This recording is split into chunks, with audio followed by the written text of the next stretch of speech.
What's up, everybody? Welcome to another episode of Yala, your thrice weekly podcast with sometimes weird introductions, where we talk about the hottest news and with a touch of what, Terrence? Good old humor. I know that sounded weird, but only because today we have someone who was from the radio world in the house. How are you doing, Harish and Terrence? Best mix of music. Oh my god, PTSD. You know all those jingles that they used to have on radio? Yeah, right? they still have them. It's so crazy to still hear them on radio. But anyway, yes, we are here Yeah. with a guest. We have introduced her. Yeah. So I mean, she's not a DJ anymore. I am not. You were a DJ for 7 months. Yeah, or slightly under. I think I may have claimed the title for Singapore's shortest lived DJ. I don't know if there's a Guinness Book of Records for that. I may win it. I'm not sure. Okay. Yeah. So you were a DJ on Kiss 92, but you have worked with us on multiple projects. I have. You were on our Audible scripted podcast. You were in a short video we shot for Samsung. That's right. Right now, you're working with us on our animated TV series. Yes, that's right. I talk like this in the series. And multiple other voices as well. That's true. And this is none other than Joe Tan.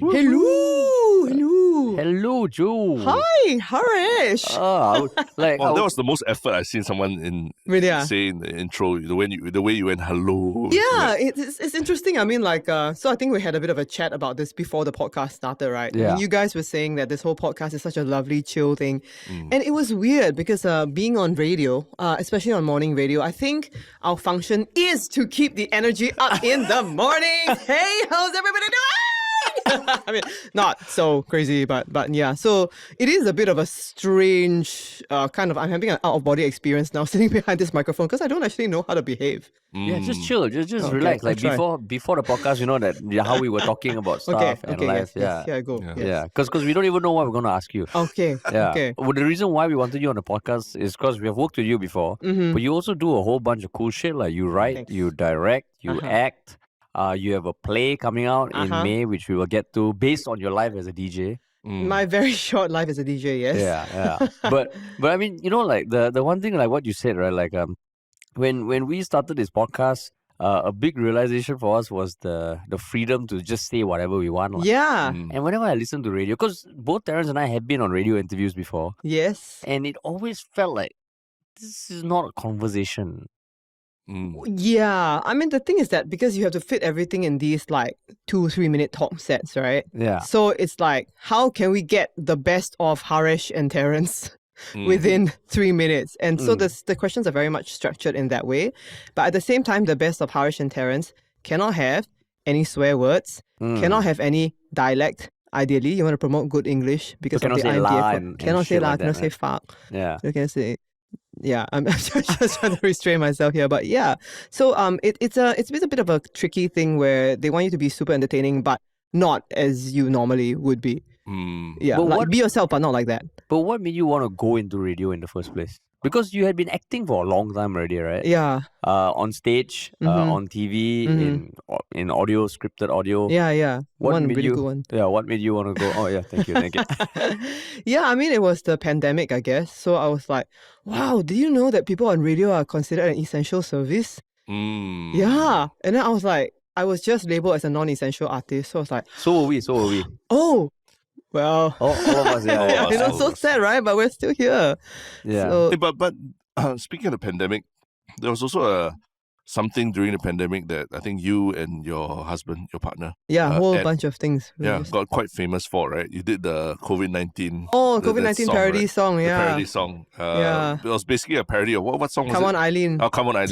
So instead of Come on, Eileen, we were like COVID-19, do. Yeah, Yeah, like that lah. yeah. It was okay lah. And I think it went quite crazy viral. It was like considering- Singapore viral lah, like. But you shot it at 20K. home and everything. And was that a very big point for you also realizing that there are things that you can do whether on social media or what to. Yeah, to I get mean, like the yourself things out that there. you guys do, I think it's incredible that you guys really push into it, like the podcast, like the releasing of your series that was supposed to be on a different streaming platform on YouTube. Yeah, it was definitely a realization to find out that hey, there were different things that I could do to put myself out there to if not be essential, then at least be like ubiquitous or something, but yeah, I mean like second consolation prize for essential. So yeah, I think that was great. But I mean, when radio came out, I was like, why not? Let's try it. So it's not something that you dreamt of doing when you were younger or anything like that. I mean, I'm sure that we all dreamt of so many things when we were younger. I wanted to be like a fireman. I wanted to be like a policeman. Whatever was on Channel 8 at the moment. Yeah. Radio DJ. Yeah. I think previously there was one. So yeah, at some point I think I did. Yeah. So you when you got the radio gig, a radio DJ gig, what happens in that process? Oh, okay. Because I mean, part of it was also seeing you plastered all on the MRT stations around Singapore. Right. Yeah. Yeah. No, to my earlier point about the COVID-19 video, you were seen everywhere already, right? So what was that like? Something of like going from one platform of fame, so to speak, to the next platform where the institutions and all the big media companies also like invest in you, and now you are face of the company and all. I don't know. I mean, possibly, I think because they were looking for somebody to replace, who was very much the face of the station, Maddie Barber, because she was going to go and focus on her jewelry business. So they were like, we need somebody to take over her. And I think they didn't want to rock the boat with the rest of the DJs in the station. They were already very established in their own time belt. So they were like, let's bring in somebody outside. And who was somebody outside? I think I just happened to pop up on their radar. So what happened was they brought me in. I did a voice test where I had a conversation with Divina where I tried to be as entertaining as I could in 3 minutes. And I think I was kind of entertaining. And then Bernard Lim, who was kind of like the program director at the time, listened in. Then I did one of my parody songs. I was like, "That's burn for you. What are you gonna do? That's burn for you." And then I proceeded to slag him off for the rest of the song. And he was like, "Oh, good." And for some reason, then that was all it took, I think. And I had a little bit of training, and then I went on the show, and that was how everything kind of began. Yeah. Training. You mean you still need training to be a DJ? Oh. I mean, What, Terrence? Wow. No, in the sense that So you know what Tristen, the guy who is not on the camera, does for you? Yeah. So strictly speaking, DJs are supposed to be able to do that themselves. You have to toggle between the songs. You have to slot in like, okay, this is when the ad comes up, whatever. And also there are certain things that you have to be kind of like conditioned to not say lah. Okay. Like what? Like what, Joe? Oh, like fuck. Like nah, me. Things that I still feel very self-conscious saying them. Oh my god, because there's a mic in front of me. So yeah, I mean there's an IMDA code. No swear words, no Singlish, and also just trying to understand, I think, the nature of the program, like what is morning radio, and you're here essentially to give people a happy start to the day. Like you don't have to talk about things like Russia invading Ukraine, things like that. Yeah. So it's just trying to get the identity of the program. But was that jarring for you? Because like what you said, you can't talk about a lot of things that trouble people, but you just made a parody song about COVID-19 back when everyone was so anxious about it and all. Right. So to suddenly not be able to talk about sad, depressing things or what, was that like jarring for you and something that you had to be trained? Yeah, in fact, I think I honestly, I'll tell you right now, I think I was a pretty bad DJ because I was, no, honestly, I'm watching your face. No. Watching to see whether you agree or disagree, but I really think I was not very good because I couldn't figure out who I was supposed to be. Like if you ask me to be an ama on your animated series, I can do that. You ask me to be myself, kind of, I think I can kind of do that. But then to kind of be in that middle where you're like, I'm authentically me, but also not the person that cares about, or at least that's not going to talk about any of these issues. And I'm going to be really passionate about things like, so do you know that there is a big roti prata all-you-can-eat buffet at a whatever, Springleaf or whatever, and just like do a whole talk set about, so what, like crispy or egg prata? What is your favorite? Oh, come on. That's like things that you spend a whole talk set about that. And that's what makes you relatable, honestly. It's like, it's fun to listen to. I'm not going to say it's not fun to listen to, but I think I got very confused because, I just didn't know what version of myself to be. And it, so I think it was terrible. I was always tripping over my own words and things like that. So, Wait, sorry, go sorry. back to something you said. You said you think that makes you relatable. Talking about crispy prata. Come on. Come on. Oh, if I debate with you whether crispy prata is good versus like egg prata or like roti prata, oh my gosh. You see, you know, like, now I'm tripping over my own words. I don't know. The various types of prata, right? Yeah. That is going to be more accessible for a larger group of people than if I say, let's talk about who is to blame for the invasion of Ukraine. But okay, I mean, so who is to blame, Terence? But literally Tell here, me. this is where I will say that's something we run into a lot. Yeah. When we write characters for our stories and our shows, people tell us, hey, your character is not relatable. And what characters? Just any kind of character. Like, let's say we have a character who's not the nicest person in the world. And then he has an arc. Obviously, he becomes better and all that. But a lot of the feedback that we seem to get from executives, right? Is, this is not relatable. You need to change that. Then we're like, what does relatable really mean? Yeah, does it mean that you need to be that guy selling prata down the street? Try. Or is it about the intentions of the person and all that? So, when you talk about Russia, Ukraine, I would actually argue that more people were talking about Russia, Ukraine, than crispy prata when it was actually happening and all. And that's kind of, in some way, what makes our podcast, I feel, a very relatable companion for people on their day-to-day, journey to work. They worry about these things, they fret about these things. But yeah, it's hard to talk to everyone about it. But when they hear two people just sitting there and just talking about it, like coffee shop talk, that's what makes it relatable. That's why I was quite curious what you meant by it's relatable to talk about the crispy prata. Yeah, because I can't imagine he and I talking about crispy prata for like 10 minutes. Maybe we try out there. Go. No. but that crispy prata thing, was it like something that you inserted, or was it like one of those ads that you had to organically insert? No, it wasn't. It was literally like so I think part of sourcing friendly, so relatable is one thing, and also like non-political, right? I mean, you don't want like some spy somewhere to like lift this and go, let's destroy this island. So I mean, you don't want to, it's a national radio station, so you don't want to say anything that could potentially incriminate the country. So what is the least offensive stuff? You find it on Prata, or like so like sometimes we will go on Mothership and we will like, what is the trending article this morning on Mothership? And how can we build on that? So that is like the content that you have to fill up in between the songs and the ads. Yes. So that's something that you and Divian would and the producers were really actually very good at figuring out like, okay, what are people interested in, things like that. But the debate between the Prata one, for example, will be you and Divian. Everybody would jump in. Like at first it was me and Divian. Then as it became clearer that I had limited opinions on crispy prata, then the producers who had been around forever, they were like, don't worry, we got this. And then it became like a 3-hander, 4-hander kind of thing. Oh, so some other people were on the show as well. Yeah, the producers are the Tristens of that world. But with a mic. Yes, but with a mic. Yeah. But okay, then also just saying, I mean, you're saying you are the worst DJ, but the truth is, like Harish and I, we have chosen to work with you multiple times because of your talent on the mic. So why is it that, that kind of talent, whether it's voice acting and all that, you feel doesn't translate to the skills of being an engaging DJ at all? I think because people crave authenticity. So I'm good at putting on characters, I think. But at the same time, like if you want to be authentic on radio, it's also a type of authenticity that's very censored and it's very curated. Like, for example, if you look at my poster, like that's not me. You're talking about the SPH poster. The SPH poster. I was like, wow, my eye bags, they're gone. I lost like 10 kilograms. So that was the one you in blue, right? Yeah. I have it. I don't know whether she's showing us right now. Yeah, I'm trying to.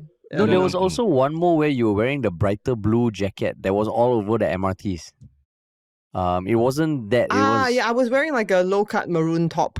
Maroon. Maroon dress, yeah, because we all had to Oh. be in shades of Oh, red. okay. Yeah. Okay. But Yeah. that was the one that was all over the MRT also, lah, Yeah, right? yeah. What was it on the the SPH building last time we Yeah, drive yeah. past? Oh, then the that one big was me in the pajamas. So you I were mean, blown me up as to far as huge, yeah. big size by Yeah, the road. and I guess everything. that's why they had to shave 10 kilos off lah, because I was like magnified to that size. But what do you feel when you first saw all these posters around with your face all over I it? just felt I couldn't really live up to it. I was like, first of all, again, I think that came into my identity crisis when I was like, okay, first of all, that's not me. So do I have to be like that? And I think I also grew up in a time where, so now people are like, we want authenticity or what they think is authenticity, right? Yeah. But I also grew up in a time where all the DJs kind of like talked like this. So I was like, I'm gonna talk like this on the radio, and Divina went like, no, don't talk like that. I was like, really? then do I talk like that? This is my normal voice. She was like, no. Then I was like, I'm so confused. So I guess it was a really interesting thing. I mean, maybe part of it was that I was just not comfortable enough with myself, so I didn't trust myself to be articulate and listenable to out there, as I hopefully have grown more to be. But at the time, I was just really like, it's either like that, I keep my voice to myself, or I put on a character like this. You're listening to the best music on the move, things like that. So did you used to get like nervous before your shows? Yeah, because I got really. At first, I wasn't. I was like, it's talking. I do it every day. Like, how hard can it be? But I think finding the right way to talk on radio, I think that was very. At one point it crippled me. I think. I couldn't. Yeah. But according to some of the DJs I spoke to, like a lot of people hit that point where they just like, okay, I have to navigate this balance. There's just one point where they go like, I don't even know what to say anymore. So but a lot of them get through it. I guess I just didn't. Yeah. But so if that is what kind of like advice were you getting? Like, is it just push through until you find that middle ground? Because if you say a lot of people got over it, Yeah. is it part and parcel like the baptism of fire for any DJ? According to some people, they have said that yes, it is. Yeah. So I don't know whether I've ever pushed through it. Maybe if you put me back on air now, I would be more comfortable to talk, I suppose. But I got conflicting advice. So one school is that some people were like, you listen to yourself, listen to recordings of yourself every day and think about what words you want to slow down on. And some people were just like, don't do that. Like, you just at one point you will push through, and then you will come to this place where you have become enlightened, and then you will just trust whatever comes out of your mouth. And that doesn't come from listening to yourself over and over. So you have very, like, I would say the old school ones are like, listen to yourself and think about what kind of voice you want to put on. And the more modern ones are like, yalla, everybody wants to be authentic, just kind of push into that, find your own kind of like howdy, kind of like whatever voice that is. Yeah. But was it something that you saw the other DJs also, like their radio voice is very different from their real voice? No, I mean, like, I think if you talk to people like Charmaine Yi or like she actually sounds very much like herself because she's already like an Energizer bunny. Some DJs you can hear that their normal voice is different from their radio voice, which is I think is normal. You're performing, so you put on something. I mean, even if you're just like Haresh or Terence hosting, you wouldn't be like, hey, hi, anyway, welcome to this wedding. You'd be like, hello, welcome to this. I mean, you'd put on some kind of magnified version of what you presume yourself to be. But I think if you don't know who that is, then it's very hard to magnify it. Yeah. Wow. This is all is super interesting for me. Yeah. Because I'm not in front of camera for anything that we've done usually. Other It's than right there. I mean, no. So you attest to this. Like, even the first time we started doing podcasting, putting my voice out there, I think you can hear our early podcast how nervous and how unsure we were of the whole process. Oh, But for us, there's nobody to tell us, oh, this is what you should do. This is how you push through. right. So I think for us, it's just, okay, we just keep going. And now we know like nearly 400 episodes and everything. And we realize, nowadays people, they just like, oh, leave the ers and the ahs and the ums in because that's who you are. Yeah. You're not going to hide from people. And, I can't cut to a weather report or, a music or anything like that to distract people from my voice, 早下 or something. So it's, hearing this is quite mind-blowing to me that in this day and age, it's still a very curated DJ that has to go on air. I think, to a certain extent. I mean, I don't know. I think there was this guy, I remember, I used to do PR. Then there was this guy called Ollie Pettigrew. Like, he just like talk like this. And you put him on air and he's just the same because he's just like that all the time. So some people just have a talent for it. Isn't he like, we have We have a small link with Oli Pettigrew. Yeah, right? yeah. What's that small link? Because he was hosting the show in the US called something like they just scout the internet for viral videos, and they covered 2 of our videos before. Yeah. Oh, Because Oli Pettigrew has some link to Singapore, right? He yeah, was based he in was Singapore. based here for a while. Yeah, so then he went there, and then he picked up one video of ours. Then that was the first time we were being featured on US TV. Wow, well done, man. And we were like, Yeah. oh fuck. Then I think we messaged him. Then there was another video also. And when we met him at the Asian Creative Academy Awards, he was very warm, like he remembered us and all. Yeah, And we're like, yeah. oh shit, this is cool, man. Oh, yeah. But I mean, Yeah. like, he's just one of those guys. He's like, you know, he talks in a certain way in real life, and he's just like, this is me, you know, love me, and people do. And Yeah. unfortunately, not everybody has that. He's very Right? I warm, mean, it's just, yeah. not like that. lah. So then, okay, so the thing about Singapore radio, which also sometimes Yes. I find like a Yeah. bit confusing, is I think the more people understand the need for authenticity and all, Right. I would assume that people can tell that there's a radio voice, right? Yeah. That even now people hear when on radio.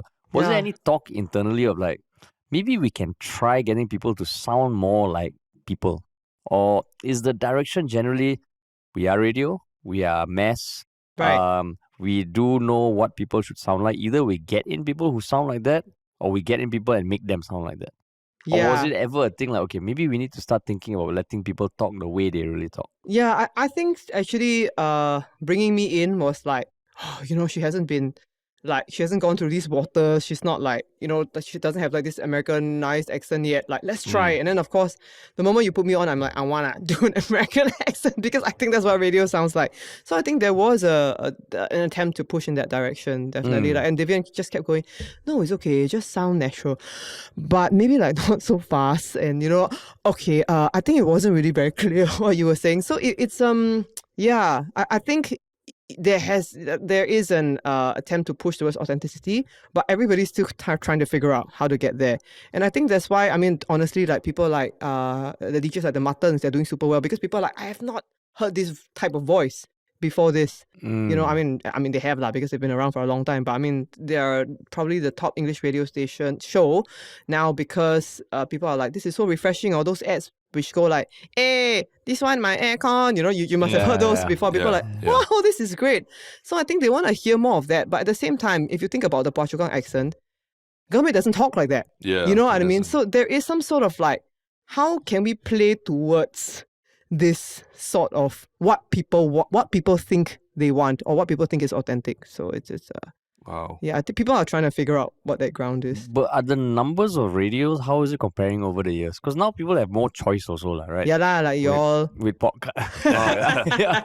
So is it something that is still like the radio baseline hasn't really dipped and there's a constant base? Or do you have any access on to the data or the Oh numbers? yeah. I mean I've seen them. Definitely, I would say, from what I've observed anyway, there has been a dip across the board. Definitely, now that there's a lot more access to all kinds of different listening experiences.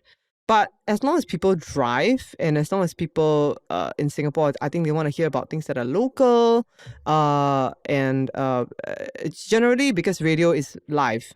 So they do, if you want to ingest your news in that way, you're going to have the most current thing. I mean, of podcasts, they do have some kind of editing or whatever. So yeah, they just want to hear what's going on. Then they would still tune into the radio. So there is a certain baseline, I think, below which they won't really fall at the moment anyway until technology changes some more.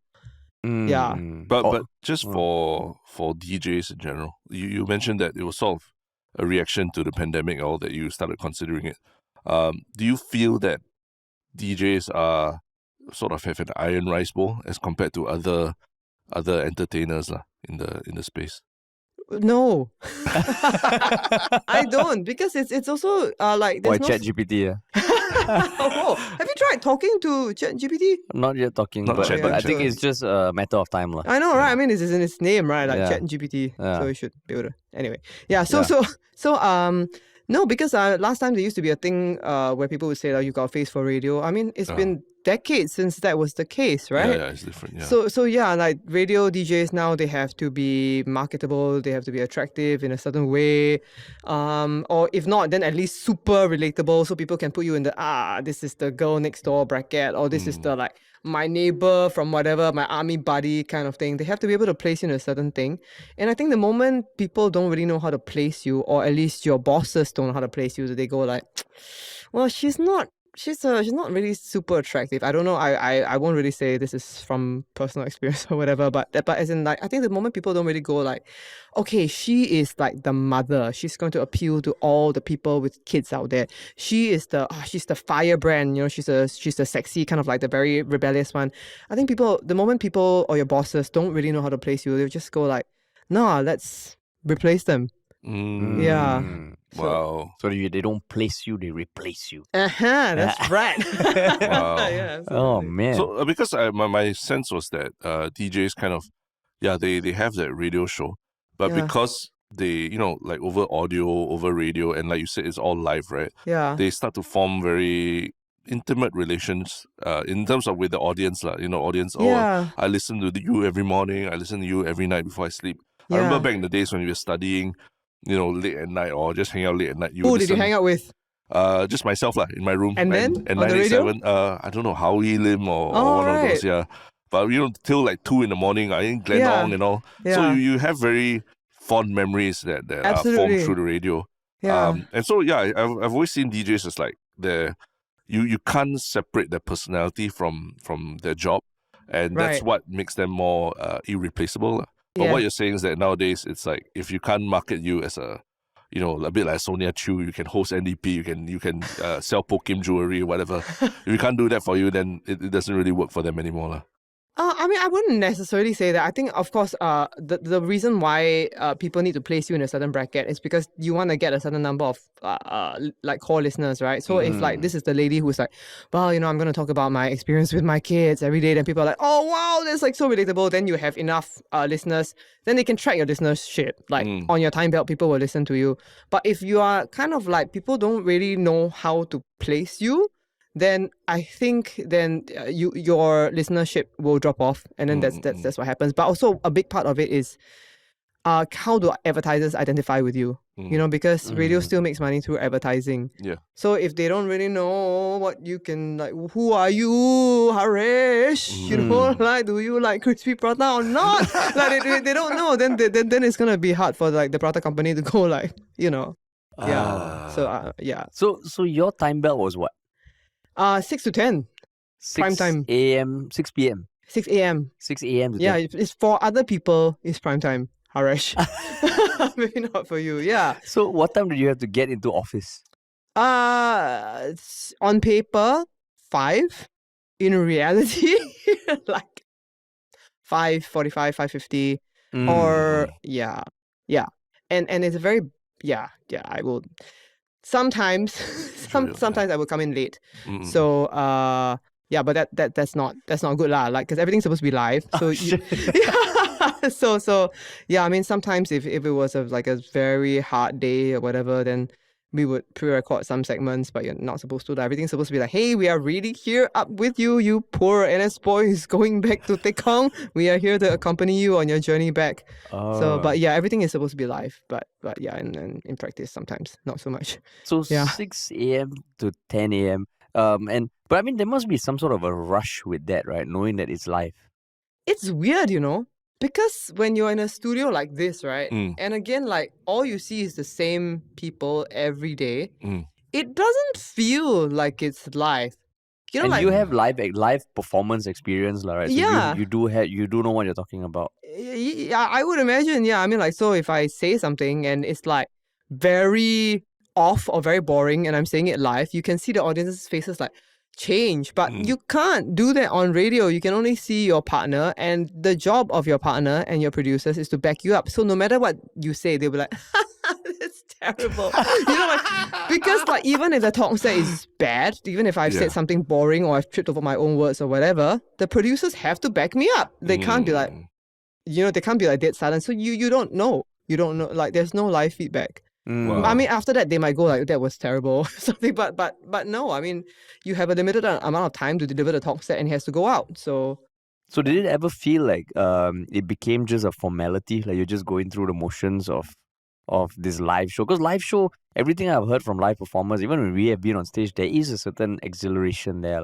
yeah. Right, but when it becomes like like almost like a desk job to be on, Yeah, like to a yeah. certain extent. Did you ever feel that? I mean, I was only in there for like less than 7 months, but yeah, I think a good like 4 months. That only because I really didn't feel that I knew what to contribute or that I was I knew what to say on radio, so I didn't know what kind of difference I was making, and also again because of the kind of topics that we were talking about, which were not necessarily things that I personally would be very interested in, even though again it's definitely very relatable and it's fun to listen to.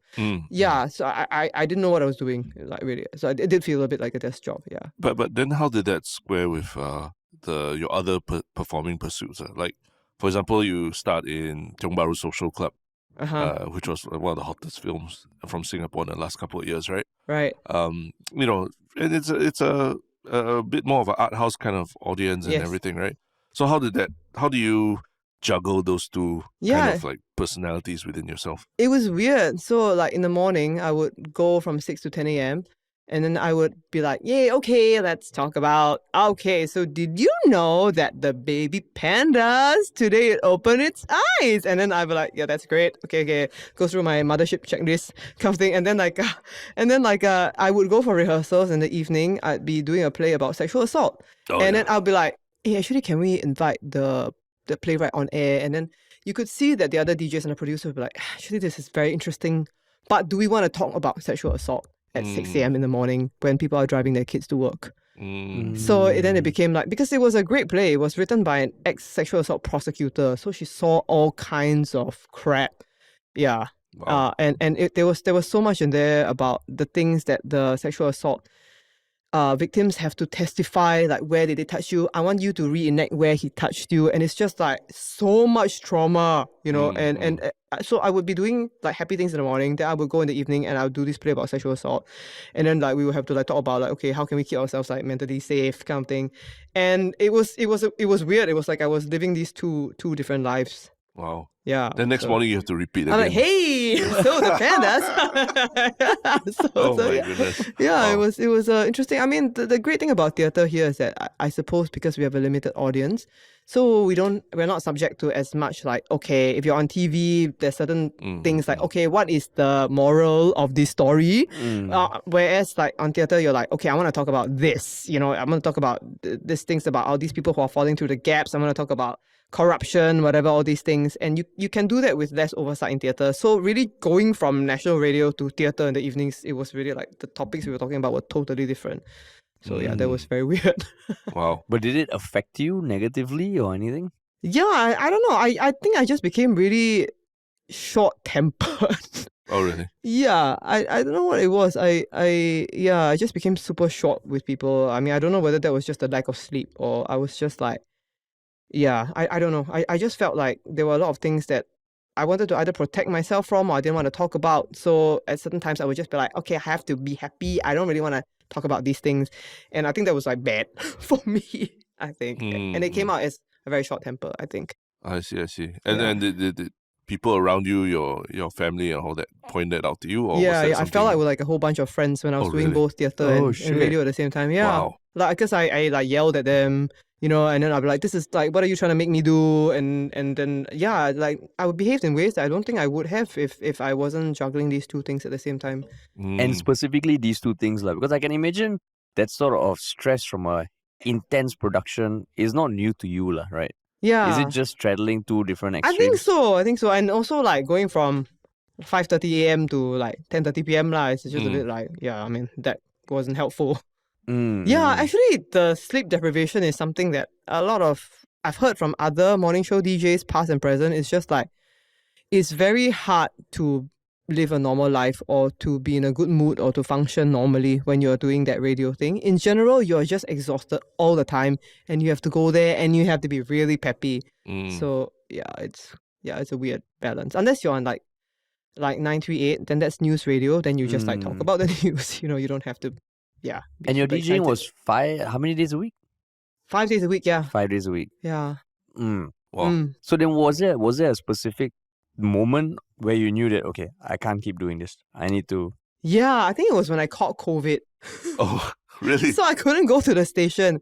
And actually, I think all of us felt it at the same time. Like, so Divian called me on my third or fourth day of quarantine. He was like, Wait, when was this? Sorry, like it was at which point during the COVID? Like in 2020 or March 2021. one? Okay. Something like that.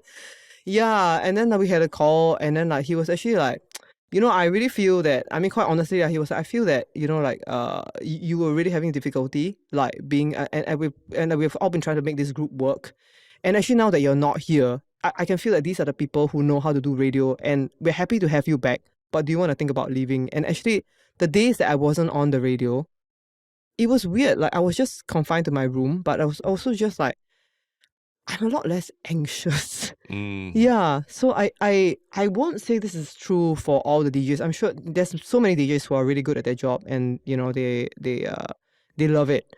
But for me, it was just this constant battle of like, who do I have to be today? I don't know who people want me to be. And again, maybe it was my own insecurity where I was not confident enough in myself, but I was just so anxious all the time. And then so when David had a call with me, I was like, yeah, no, I think you're right. Yeah, I don't think there's any point me coming back and trying to get better and better and better. And yeah, let's just call it quits. So, Serious? yeah. Wow. Yeah. In the midst of COVID, while you Yeah, I was like at home. They even shipped this little console to me so that I could patch in from home. But because there was a time lag, so first of all, it was very hard to come in on time. And then like you want to bounce off all the four voices like quite seamlessly. So first of all, it wasn't working. And secondly, also, I would listen to the topics that they would be talking about. And I was like, I really don't know what I can add here, because we had Divian, who was going to be a father. And then that's like the time belt where a lot of parents are driving their kids to school. And then you had Irene and Celeste, like both of who were like caring for children. Yeah. And then like you and me. And I was like, yeah, woohoo, me and my dog. Wear crop tops everywhere. And so it was I felt I didn't really fit into that picture of what would be good for the show, because they were talking about like, okay, so we're talking about like bringing our kids to school, and then like, okay, my kid today, she cried at the vaccination center, and I was really like, what do I do? And I'm like, how do I add to this? Do I just throw something super left field, like like just punt her, like kick her across the room, like do I say things like that? But you can't. So yeah, it was just a thing of like, yeah, I mean, you want to talk about being yourself, but also there's not necessarily a space for you, I think, in certain time belts. Yeah. So I mean, like the fact that Divian brought it up and kind of like, I mean, feels like he was looking out for you, because it's probably not an easy conversation for him to have. No, it's not. I mean, I actually respect Divian a lot. I don't think we are good radio partners, and he knows this. And he will tell you the same. But he's a good guy. He's a good guy, and he wanted to do what was best for the show and what was best for me also, to be honest. Yeah. So then after that, it was like unlock in your head. Then you can get back to. Yeah, it was so freeing, Oh. Yeah, I don't know. Then because I was supposed to be balancing again, radio and rehearsals for Tartuffe, which is about a religious imposter who pretends to be a holy man, and then he comes to his family and he scams them of all their money. And I mean, I don't know what I can say or cannot say on this podcast, but a lot of people found that very relevant to certain institutions in Singapore. You can say whatever you want, man. You can say, don't worry. That's all I'm gonna say for now.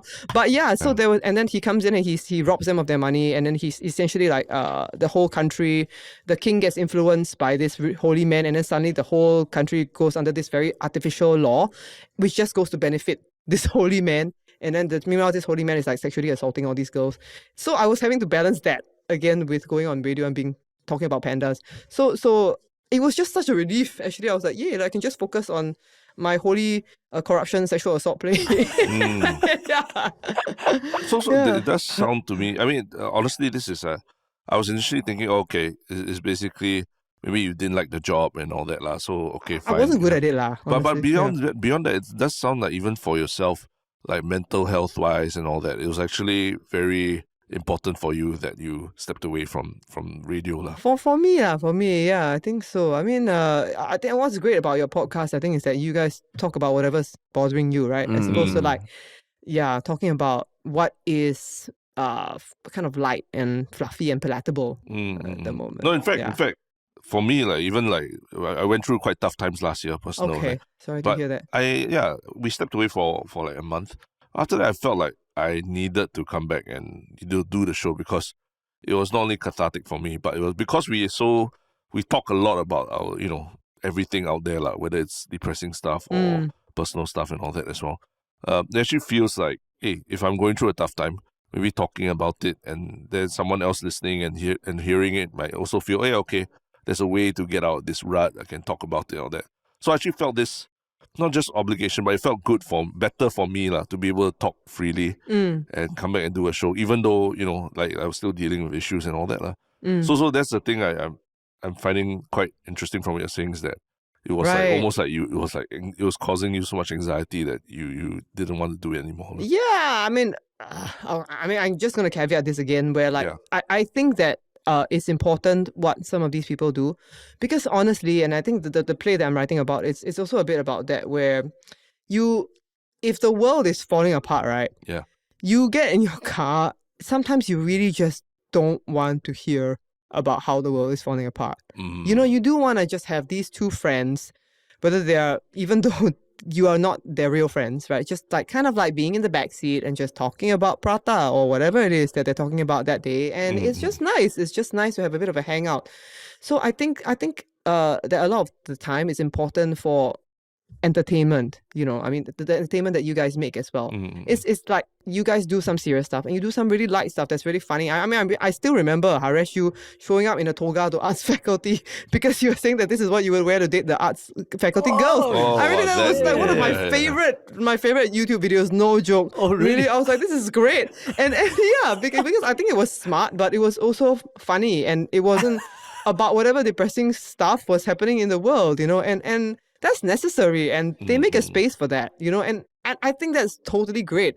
I just didn't know how I fit in there, honestly. Yeah, I mean, you guys are entertainers. What do you think? I mean, there's a space, right, for just total ridiculousness. Doesn't have to be about terrorists all the time. You know what I mean? Yeah. I mean, personally, I sometimes feel like I need to veg out. So then I would that's when I go on TikTok or some shit, just because I want to watch stuff that I don't need to think about. Yeah.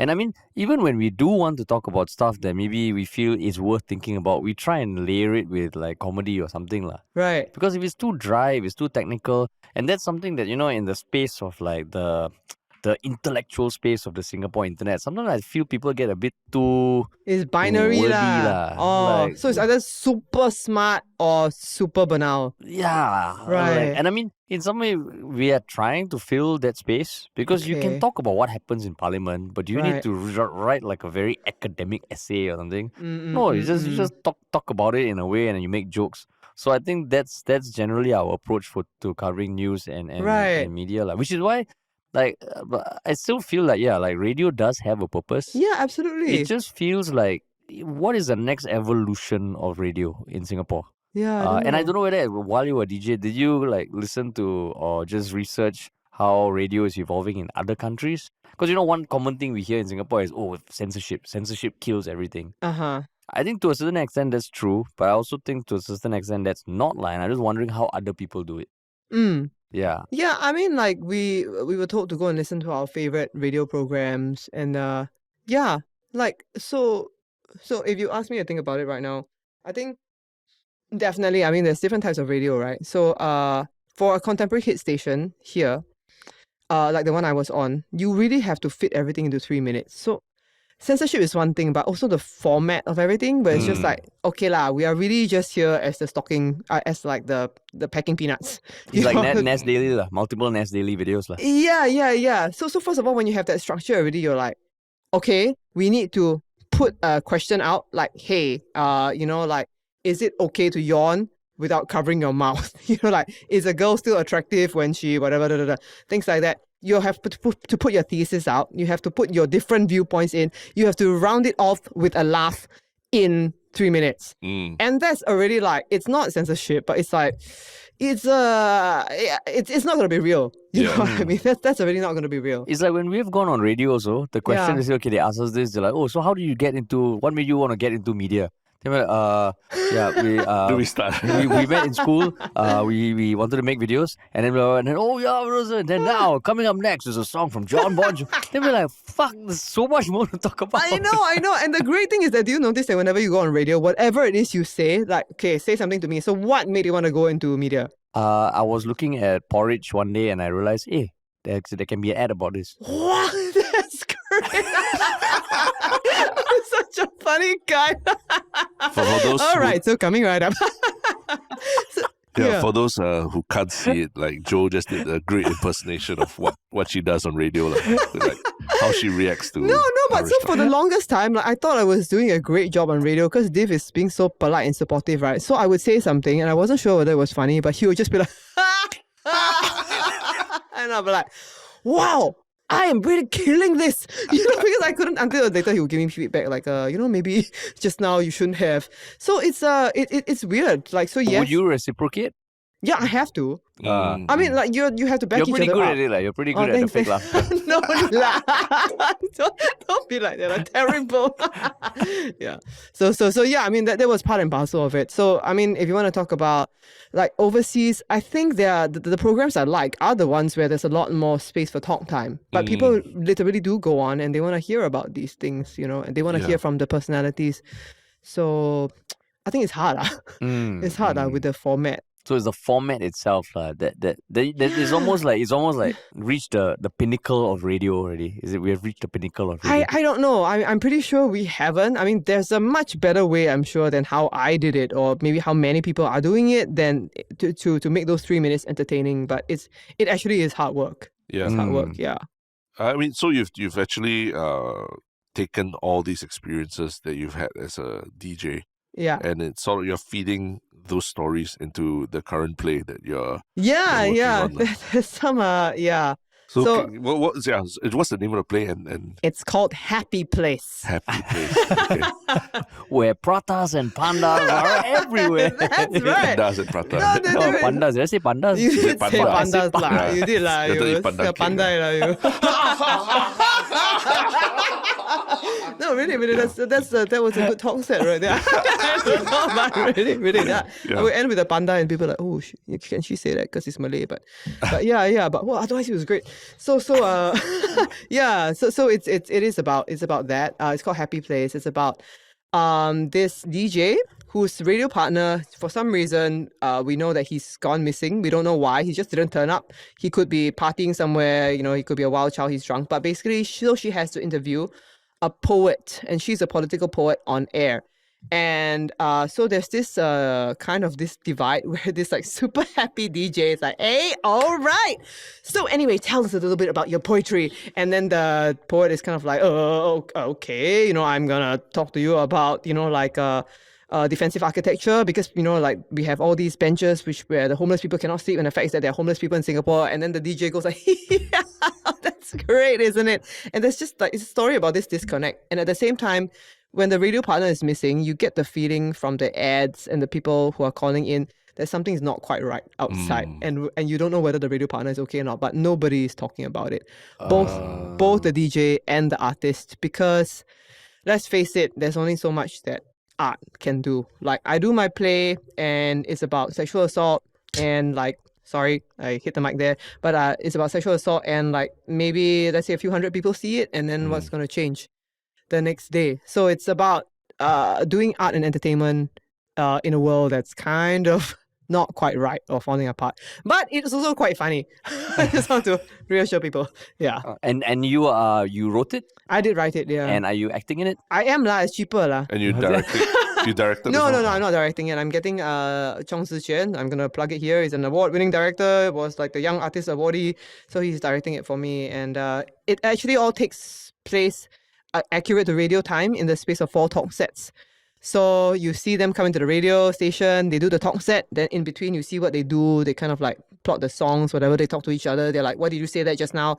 Second talk set, this is what happens. And by the 4th talk set, everything reaches a climax. Like, so yeah. So And- so what yeah. what compelled you to write this story? Yeah lah, what do you think? I mean, Darren when you has talk been about, talking about it for the past 30 minutes. I'm laying the red carpet for her to walk. You see, but I mean, obviously, there's an element when you talk about the art and the DJ coming clashing and all, that's Yeah. literally, I mean, that is figuratively what's going on in your mind, lah. Yeah, kind of, because like radio reaches so many people, but at the same time, there's a duty to fulfill, which is that we want to give people some fun. We want to give them a place to escape to, at least the program that I was on. Then art can go into very like, we're not being censored, so we can talk about so many more things. And then like it reaches how many people, and at the end of the day, what does it change? You read a super beautiful poem that's bemoaning the loss of, I don't know, like this creature is going extinct because the rainforests are whatever, and then you go like, oh, and then you share it.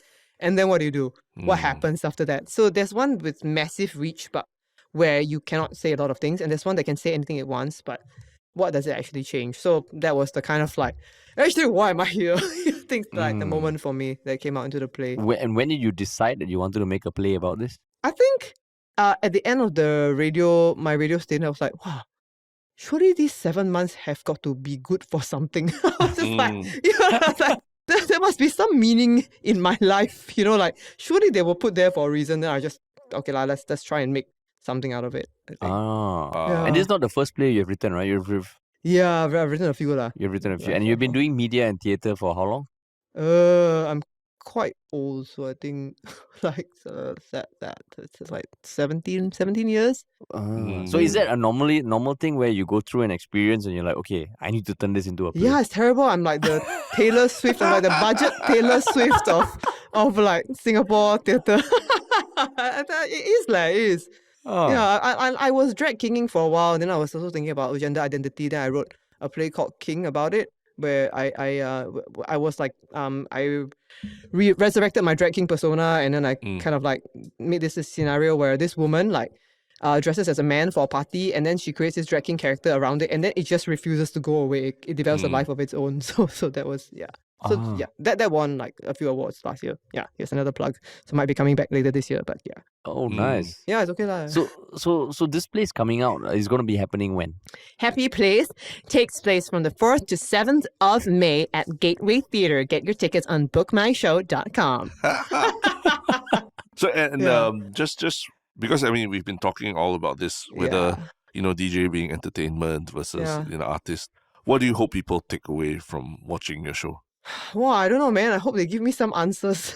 Answers? They give you answers. They give you answers. I think I posed the questions, but also I'm just thinking, I hope people take away. I mean, it's that like, I think there's very little that we can do as individuals, I think, but we still need to go out there and try, because we need to go out there and feel that I made a difference, whether it is just creating a little bit of a diversion for people in what is really becoming quite a crazy world, or whether it's raising people's awareness of things that are happening. At least you want to feel that whatever little my art or my entertainment or whatever I can do as an individual, whatever my job does, I'm going out there and I'm trying to do something, and that just helps you live with yourself, if nobody else. Yeah. Wow. Very profound. But it's fun, I tell you, it's funny. No, I'm sure you'll be. Because I think you know how to build characters and layered characters and inject a lot of humor in them as well. Yeah. I hope so. That's my animation character. So just a question: Are you inviting all your DJ buddies to come and watch the show also? Oh, so an interesting thing is that I tried to do a giveaway on my old station, and I was told by my producer, I don't know why, because we're very interested in it, but it was rejected. So you can't come on the show to publicize it. Is it? I don't know why. I mean, let's not speculate. But I do know that there are a few other small plays that are going on at the same time that have gone on to get interviews. So I was like, oh, okay. Do you think any of them will come to the show, like the higher ups? I haven't.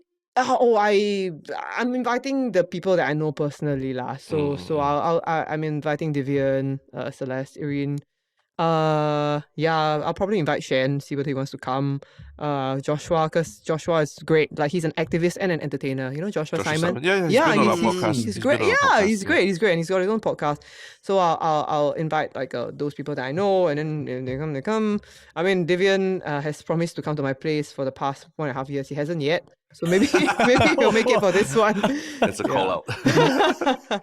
Yeah, so like that lor. Do you guys want to come? I should have tickets for you. Yeah, sure. That'd be great. No, that'd be great. That'd be awesome. Okay. So I mean, but you know, you did radio.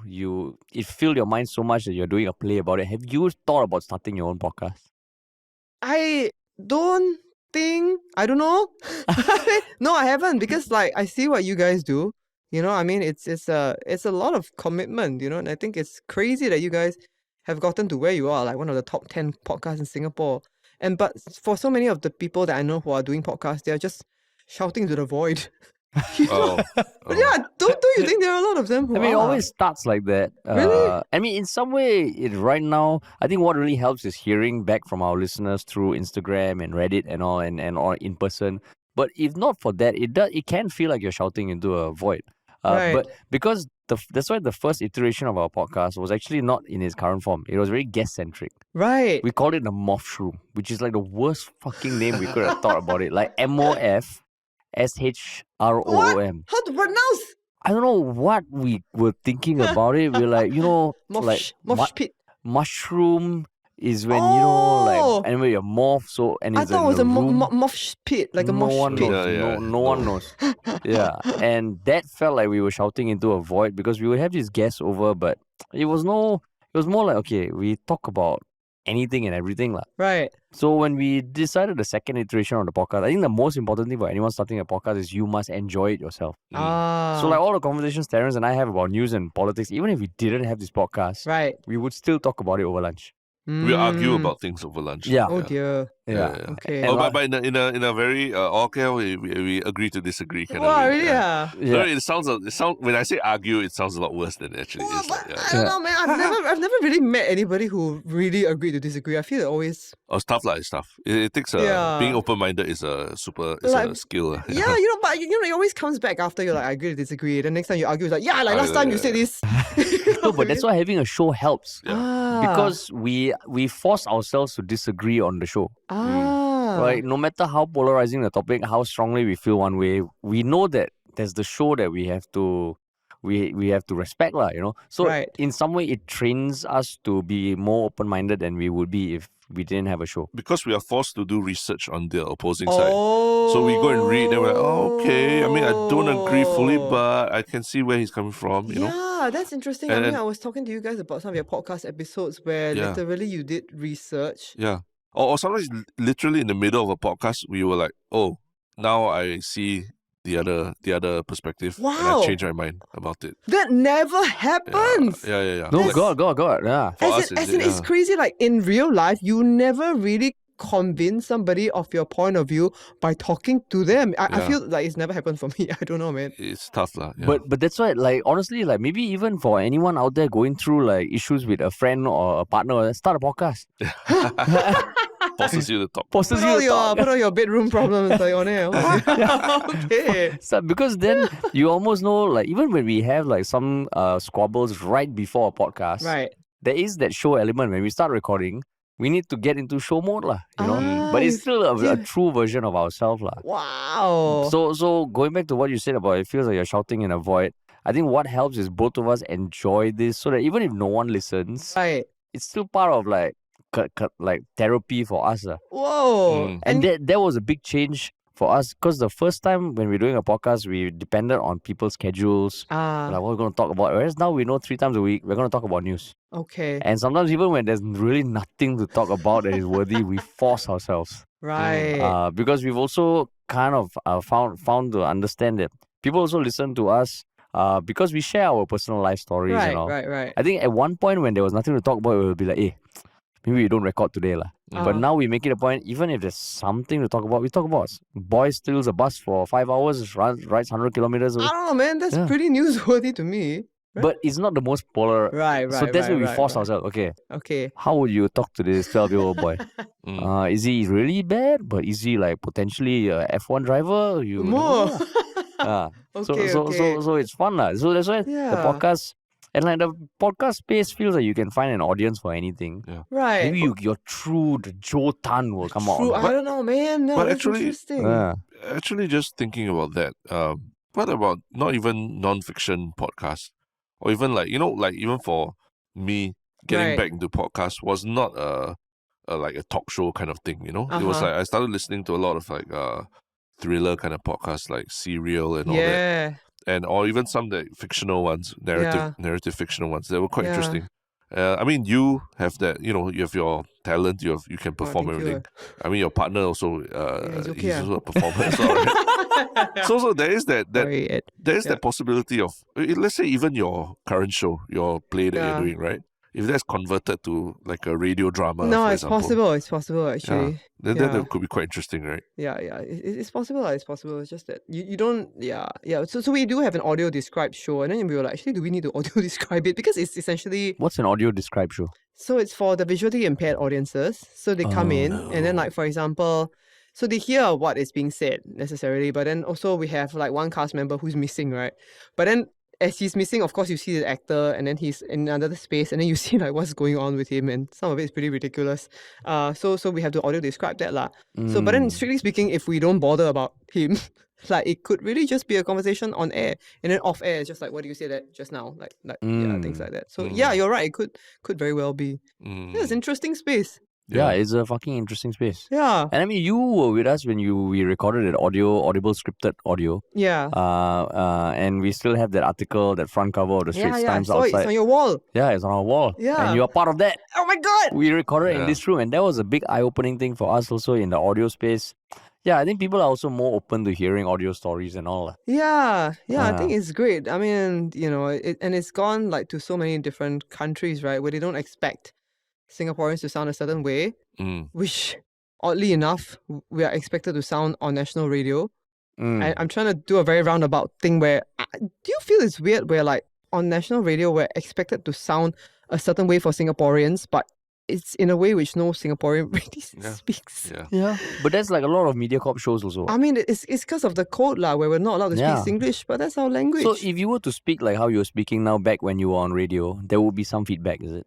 No lah, because... But you cannot say no lah, right? I mean, okay, so nobody knows where the line is. There's a certain number of lahs before it becomes Singlish. Oh. Yeah. I mean, because like I can get away with "come on lah," then you're listening to kind of thing. But like if my whole thing is wow, come on, please, why you like that? Then people will be like, I think you've crossed the line into Singlish. But nobody really knows. So it's also a lot of like, unfortunately, that uncertainty also leads to self-censorship, right? Yeah. You just, yeah. There's been no talk about let's start a Singlish station, just experiment. Is there a dialect station? I feel like there's dialect TV now. I'm not sure if there's a dialect station. Maybe there's just people who cannot pronounce R that say it's direct TV.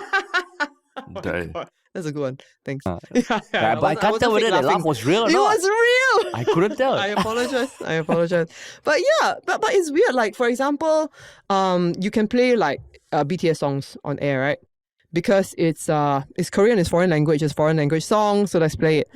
But you wouldn't play Chinese song on an English radio station because that's not the radio station's language, or you wouldn't play a Malay song or you wouldn't play like Why You So Like That, and that's just weird because I'm playing a Korean song. You know what I mean? Like when does it become, I don't know, the lines are all very muddy. It's just bizarre lah. It's a bit of a very 80s 90s view of the world. A Cold War era view. I mean, like what you said, like you can take in foreign influences when it's part of the mainstream approved pop culture. Yeah. But the moment something, threatens what your national identity is about, CMIO and different races and different demographics and all, suddenly like, whoa, everyone's like, you can't do that, and it's also like, it's okay if it's a foreign language, but if it's our own language, like if I say, want to go makan, but that one is Singlish, no? But makan is a Malay word. It's literally our national language. So it's very strange. Like again, like there is a tolerance, but we don't know where the markers are. Before it becomes like there's too much Singlish on this show. Yeah, so, I think language is becoming a super. It's becoming a battlefront in Singapore for a lot of different opinions about foreigners, about taking in people. English tests. English tests. Where even if you speak, let's say you speak all the other national languages super well, but you don't speak English well, then sorry, you can't come in, Because that's so sad. Because like I literally have like friends, and in fact my grandmother can't speak English. Yeah. Like my mom's English is also a bit dodgy sometimes, So it's a Yeah, so sad leh. It is. Yeah, Pioneer generation, I know. built Yeah, this country. yeah. We've had very heated debates on this Yeah. podcast about it. That was I our see. most heated debate Oh, on really? our podcast. But Ra- what language was it in? English. Proper Oh. the Queen's English. I see. The Queen's English. Yeah. But that's why I see Yeah. radio has that. It has to grapple with this problem. Like, how come we're playing Korean music, but then I cannot speak Malay or speak another language? Because Yeah. I think even for casting, you've encountered issues like that, right? Oh. Being ethnic Indian Yeah. and then thinking about being casted for other Yeah. language Oh, you programs. mean with the with networks lah? with the networks, Yeah, they have yeah. these guidelines in place. Oh, Yeah. I know this Malay actress. she's Arab lah, and she's very pretty. Then she's been rejected for a few roles because she doesn't look Malay enough. Yeah, I mean your sounds of accent lead me to believe that you have heard this before. Yeah. I've heard before. And I mean, so that's why like in some way radio. How did that experience shape your perspectives on anything Singaporean? Because in some way, like what you said, radio, it gives you a lot of reach, Yeah. right? But did that give you any epiphanies of like, oh shit, how you think about your craft and how you kind of, I don't know, anything about the Singapore identity, or did Yeah, it inform absolutely. you in any way? Yeah, I mean, I've been thinking about it for a while. Like, so actually, my only acting training was when I went to France, this school called École Philippe Gaulier, where it was an international drama school. So my teacher, who's French, right, he took the classes in English, but he's like, because he took students from everywhere, he was like, perform the Shakespeare monologue in your own language. You can find the translation online. No worries if I don't understand it. I just want to see that you're being authentic. And then, so like the Japanese girl will do it in Japanese. The girl from Hong Kong will do hers in Cantonese, for example. The girl from Taiwan will do hers in Minanyu, which is like Hokkien. And then I would be like, to be or not to be. And then he'd be like, no, speak in your own language. And I'd be like, I am speaking my own language. Then I'll be like, okay, maybe he sees I'm Chinese, maybe he's racist. I'll be like, 是不是这样 kind of thing, and it would be terrible, right? And then he would be like, no, I said to speak in your own language. What is your own language? And I realized I didn't know what my own language was, because as a Singaporean, I grew up being ashamed of the way I spoke. And then, of course, then I went into radio and I was like, I think I've shaken off this kind of like identity crisis. And I realized that I hadn't. And actually, I think a lot of us haven't, so it's yeah. So how do you end up performing that? Oh, To what? be or not to be? 要做 or not? 要做 or not? You want to be or not? I don't know. I think I just tried to talk a bit more like myself, but it was hard because you don't know what yourself is, right? So it's like, it's weird. No, even when I first went to US to study, like because we both studied in US. Yeah. I think my first year I was caught in that vortex Yeah, right. of should I be speaking American accented Try. English? Well, I can barely even remember already. Who like talk to a How's friend? it going? How's it going? Hey, how are you? Yeah, I'm great, thanks, man. So it's horrible, right? I can't remember, but after a while, I realized, I got so anxious every time I had to speak in Yeah. public with an accent, Right. that I was like, you know what? I'm just like gonna speak how I speak, and I know Singaporeans, we speak very fast. Yeah. So if I slow it down a little bit, it actually is not as bad as I Yeah. used to think it would be. Like I used to be ashamed of how Yeah. Singaporeans sounded, but after a while, I'm like, no, this is just how it is, and Yeah. I'm going to speak slowly so that you can understand me better. But there's no reason that you can understand a French person speaking English and you tell me you can't understand a Absolutely. Singaporean speaking English. lah. Yeah, totally. Yeah. Then how do you sound? I mean, for me, like I always got turned off by people who put on accents. Right. And I remember I went for the orientation before school started. So I made very close, I got very close to some people from like Sri Lanka, Trinidad and Tobago, Oh. Mexico and all. And Yeah. all of them were speaking with accents lah. Right. And I remember also when I heard some other Singaporeans talk with that accent, I was like, why you have to talk like that? Can people really not understand us? And okay, it's true we do talk very fast. Yeah. But I think I made it a point to just slow down the way I talk because I didn't want to change the way I talk. so you never Americanized yourself. No, I think all I did was I would speak a bit slower and Right. enunciate better. Yeah. But my hallmates did tell me that for the first 3 months, they couldn't understand what I was saying. Like, I would go into the room, I was like, hey guys, want to go eat? They'd be like, yeah. And they told me after that, dude, we had no fucking idea what you were saying, but they Yeah. grew to understand what I said. Which I mean, a part of it also, right? When I saw, and I have one Ecuadorian friend, his Ah. English was shit. He was like, want to go eat the little bit salad, and like just he didn't even pronounce V because in Spanish there's no Right. V, there's no B, there's V and little V and all. Oh, interesting. Yeah, and then like on Facebook they don't put haha, they put JAJA because the J is pronounced as a H. Right. But it was always, their accent is so cool. Then Right. the Trinidad and Tobago guy is so cool. Then I was like, no, fuck, man, the Singapore accent is cool as well. Yeah. So I was quite happy with that my closest friends all got to know. And then they would see me also, hey, Chibai, want to go eat? Then I'm like, Oh, thank you so that's much. it, man. Yeah, bring Singapore culture to the world. But now, like with the TikTok CEO, going in front of Congress and all that, Yes.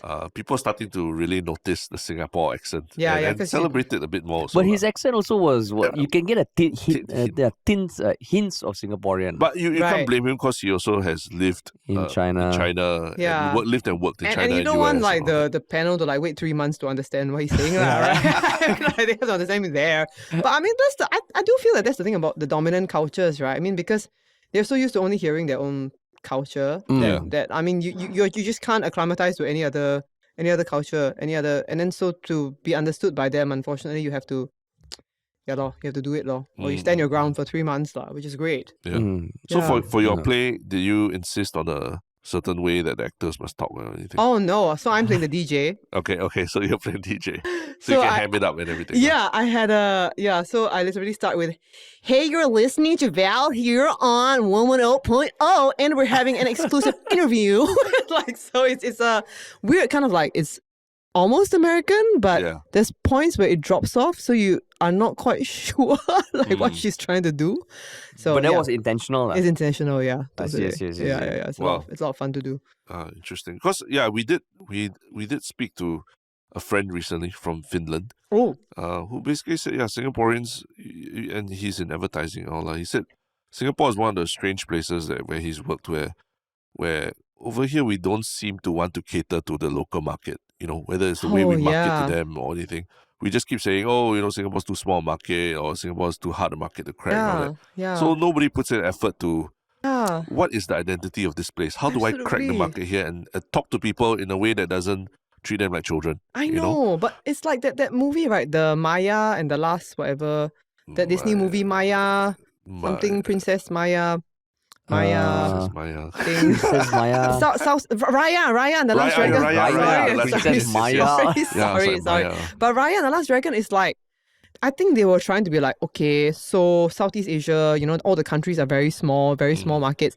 Let's make it into one big Southeast Asia. And then everybody was just like, where is this place? I think the problem is that when you try to make everything too global, it's not real. Yeah. And when it's not real, it's not relatable. And when it's not relatable, people will just be like, I don't like this. It's because it's not. It's you made up some corporate like PR bullshit version of this thing to give to me. Yeah. So imagine if the Koreans were forced to have to speak English before they made their films or sang their songs. They wouldn't. They'd be like always be compared to Americans and all. Absolutely. They wouldn't have their own identity. They wouldn't be playing on local radio stations if so. Yeah, totally. But that's the thing, lah. We're not the ones deciding all these things. That's why little we can do except to write plays and make art about it. Yeah, no, but you have your own space and you're making your own like shows about terrorists. They're on YouTube. Yeah, great. Yeah, exactly. Yeah. And even for that show, one big thing for us was we wanted people to speak the way people speak in Singapore, which was very refreshing.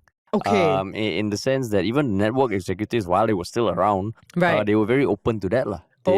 They wanted it to be hyper local, which we thought, hey, shit, this is cool because then you're watching people on TV sound like the people that you see on the street. The loan shark sounds like what you would imagine a loan shark to sound like. Yeah, exactly. So that was it was quite eye-opening for us also because we made the show. We heard that even people in Philippines and Indonesia were watching it. They were like, oh shit, because now people are more comfortable with subtitles, right? Yeah. And I think it's almost like the more Singlish we make, the more people are like, what the fuck are they saying? Let's turn on the subtitles. Yeah. If they try and get into this middle ground where it sounds Englishy but not really English, then they also confuse us. Should we put on subtitles or not?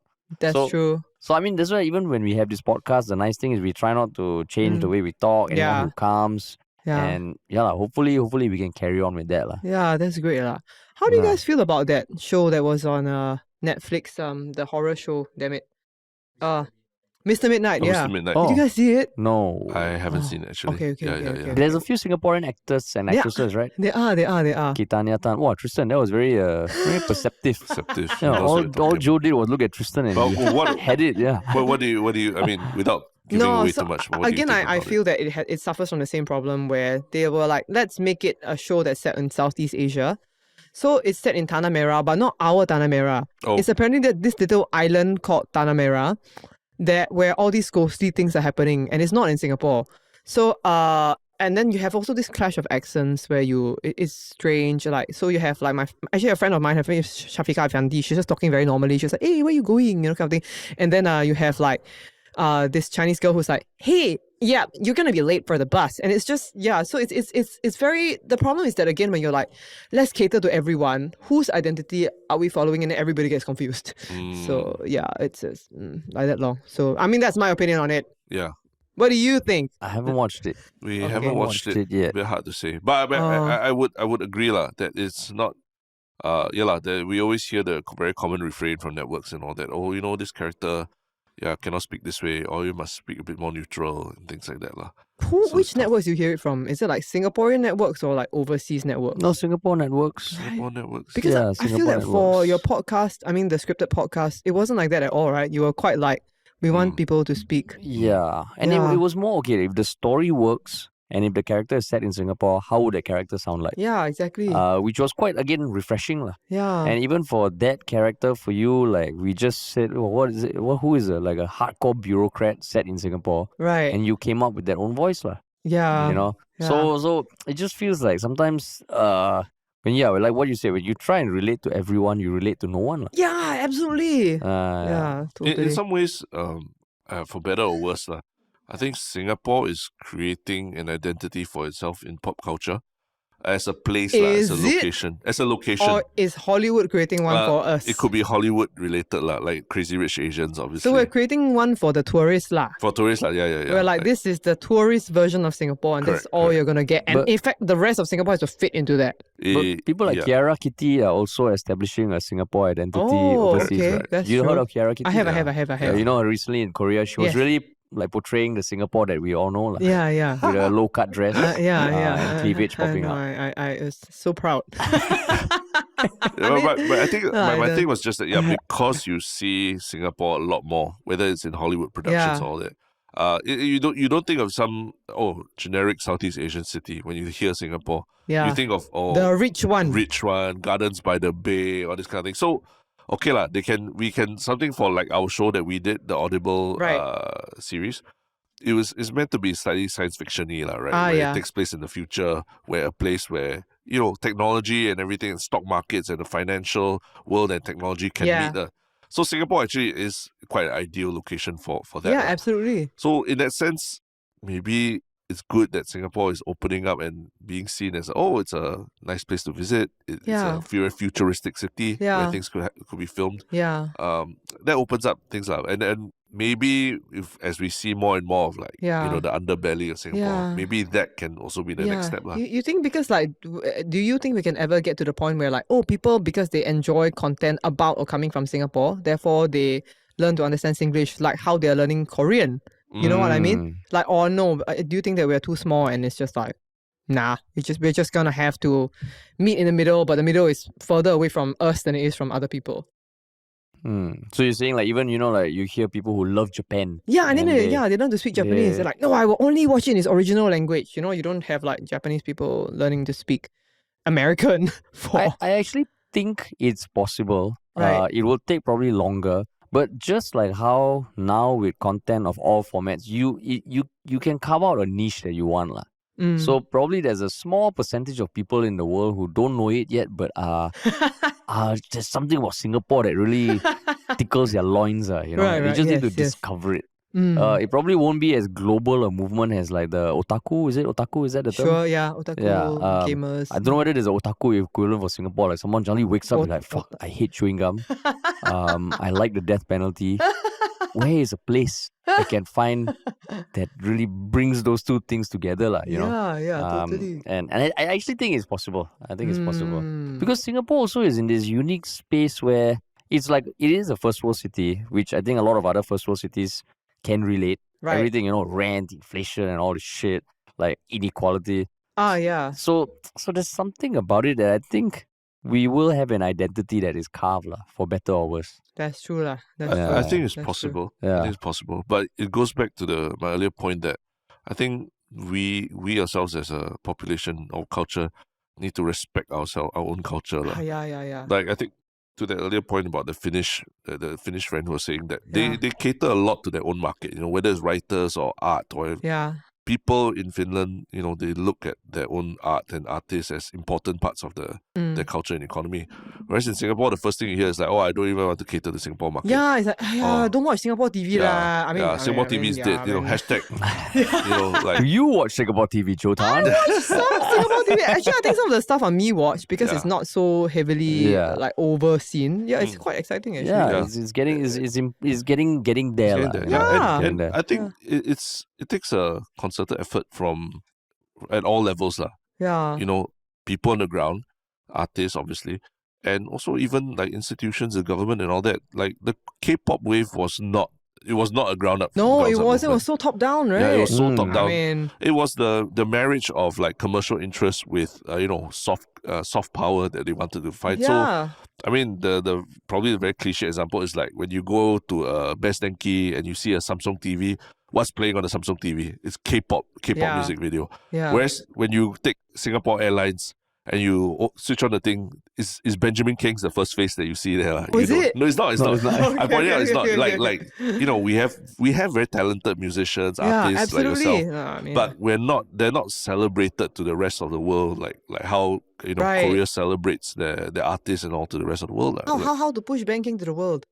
I mean, so I think it starts with like I think at the top you can make certain directives about, hey, let's push our artists. Let's start with all the big companies that we have that are already listed overseas, whether it's Razer or Grab or SIA. How about using some of our artists as like your spokesperson, put them in your magazine or put them in your in-flight entertainment as the host, have them present the video. I mean, these are small things that don't require you to overhaul your entire company, which I think is a hard ask, but it's very soft things that, as more and more people see Singapore artists being presented every time they fly Singapore Airlines, they'll be like, oh, okay, I saw this artist before, let's check out what he does. One or two. Phua Chu Kang on Shopee, right? Phua Chu Kang on the Amazing Race, On the everywhere. So in the supermarket. Phua Chu Kang is a caricature, or like you said, a character that nobody speaks like that at all, right? How about finding those that are a little, not say relatable, but they are more representative here, and they're just doing art here, art that can really touch people and connect with a lot more people, Yeah. Mm-hmm. So, What are you thinking about? No. But I mean, like I think we all know that time.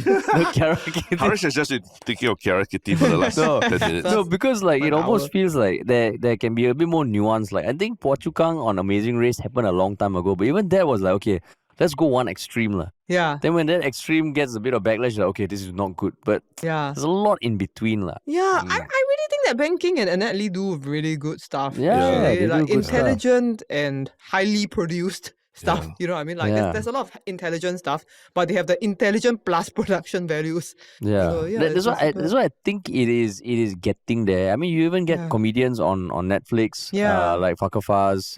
I mean, Rishi is now doing a lot more live shows. There are people coming up, Young Raja, Jasmine Soko. Absolutely. So hopefully with time. But that's the thing, man. when you see like some of these comedians that get on Netflix, and we've spoken to them ourselves. Yeah.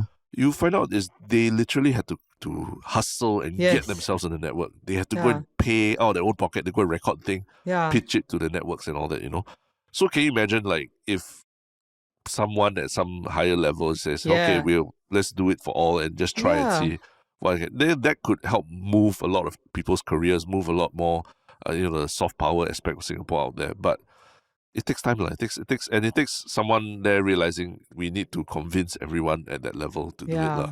Yeah, that's true. Yeah. So Jotan, can you become an MP? I She's launching a campaign. Actually, no, but you guys should do it. I think you guys should do it. Come on, man. We need another minority. Then how cannot swear in Parliament or what? Just not on the mic lah. Can you like... Yeah. Fuck lah, in the background. yeah, lah. just not on the Fuck mic lah. this Just lah, don't you get caught know. on camera. Slam the No, table. but I mean, it's nice yeah. to be political, but not be a politician lah.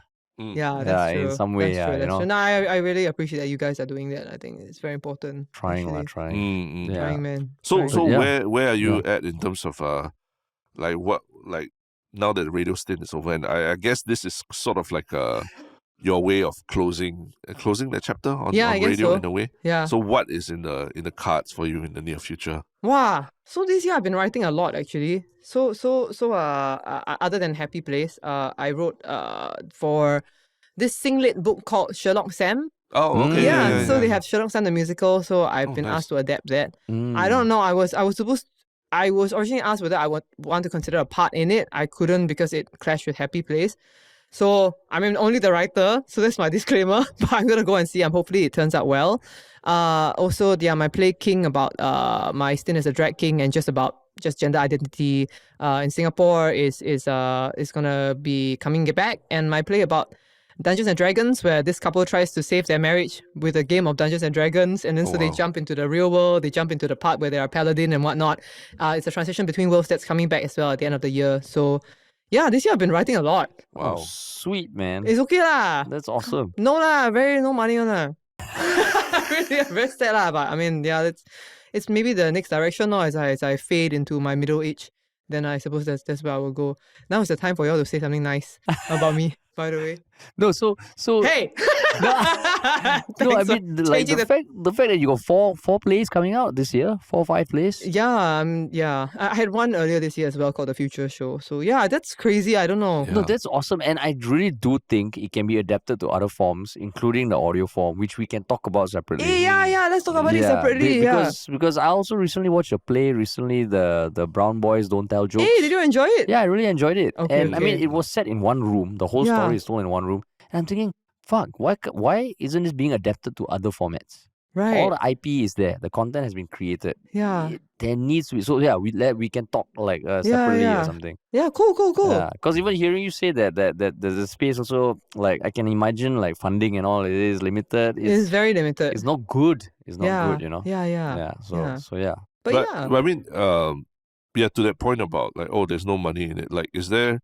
Do you think you've looked outside of Singapore that for possibilities outside there as well? Oh lah. What does that mean? Like, No lah, it's just I like this year already producing Happy Place. It's like so tiring, you know. It's just like I suppose I could reach outside, and actually I know a bunch of people who are just like, actually screw this. Let's just do the festivals in Canada.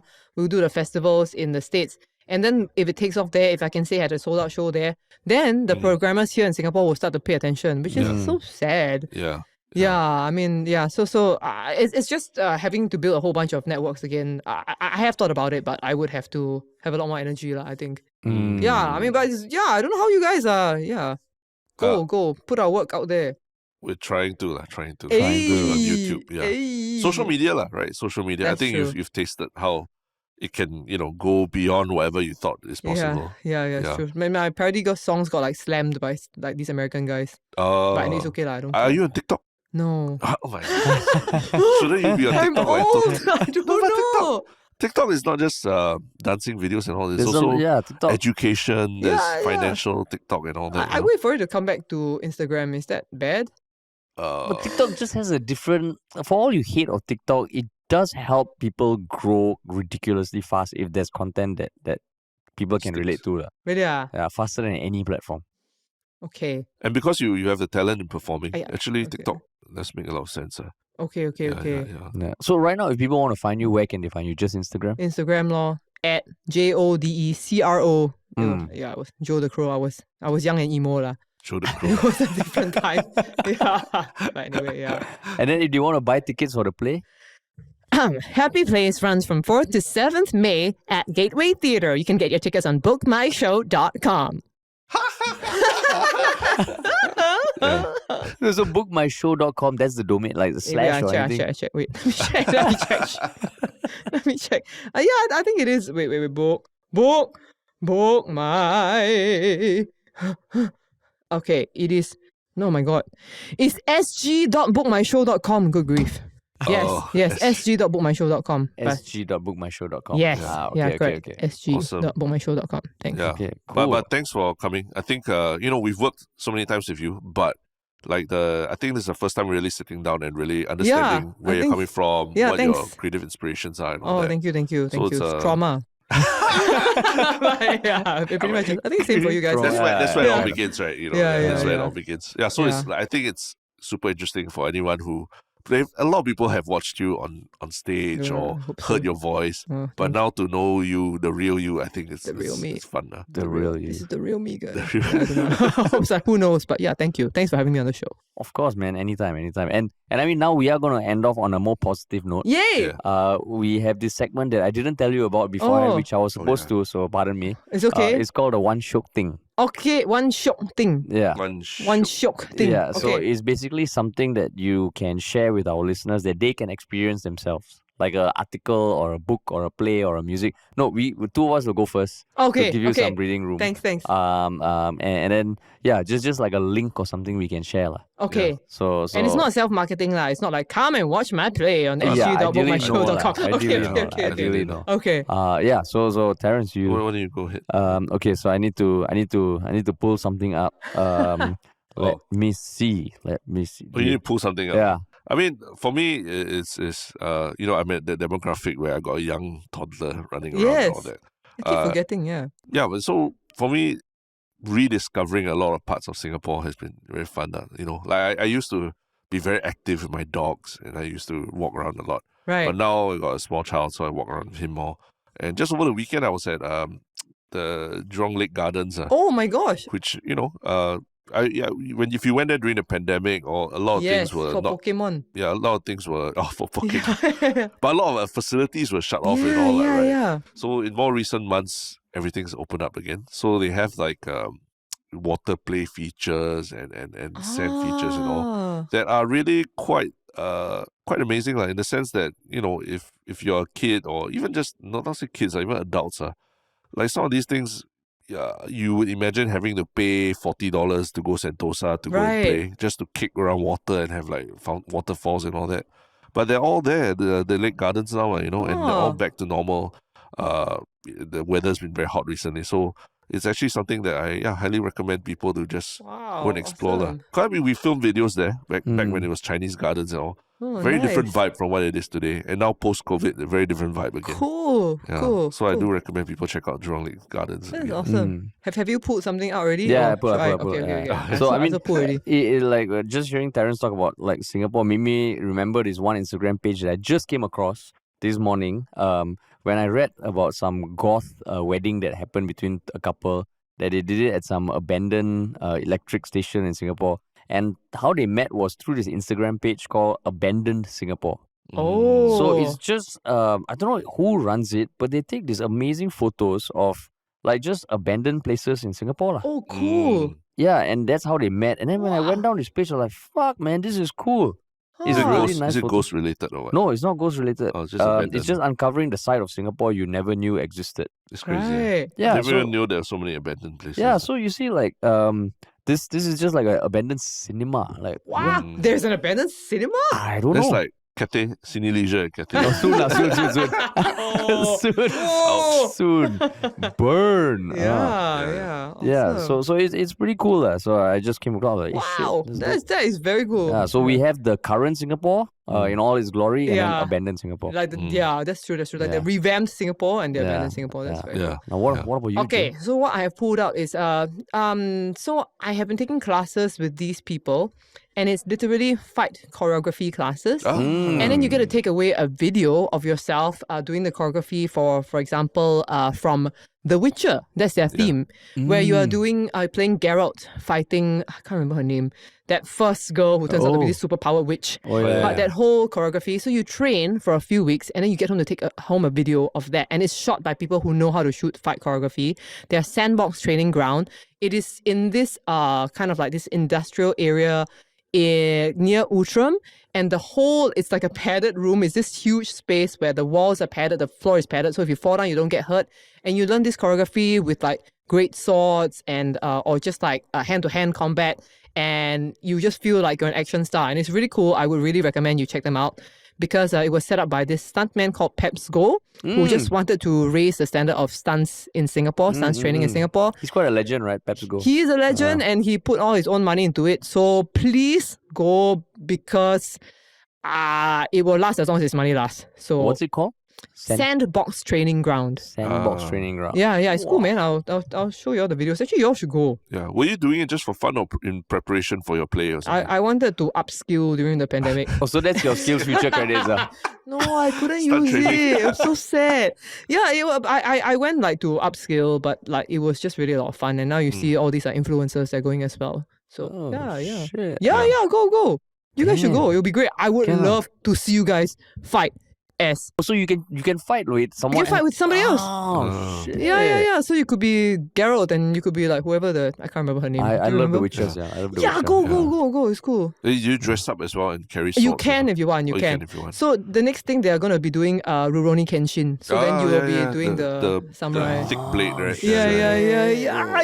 Let's go. But what if you need to somersault and all that, but you can't somersault? Oh, then they They carry you and throw then you. you probably play the other person. No, because it's usually the people who are getting beaten up that have the somersault. Oh, yeah. You know what I mean? So they will be all these like stunts people who are already in the club around you and they'll just be falling down and then you just look super badass. Yeah, it's very cool. Oh, that can be a Yalabat day out. Hey! Yeah, Go for it. that's true. Yeah, Yalabat. Oh, cool for the recommendation, Joe. Anytime, thanks for That your was a recommendation. great one-show comment. Oh, thank you. Yeah. Thank you. Sweet. Thank Okay, you. awesome. Validated. Awesome. All right. Thank you. Okay. Thanks so Yeah. much for No joining worries. us, Joe. Yeah, cool. I mean, like, I don't know about the radio. We don't normally know how to end. Moving on to I know. I traffic. was like, this is a very awkward, awkward is, goodbye. Yeah, Yes, so yes. people have told us, why don't you play a jingle and all that? But just like how, we wanted to stand true to our Singaporean accent, we are standing true to the awkwardness of how we end podcasts. lah. No need jingle lah. Okay. Yeah, no, so thanks, Joe. Thanks. Okay.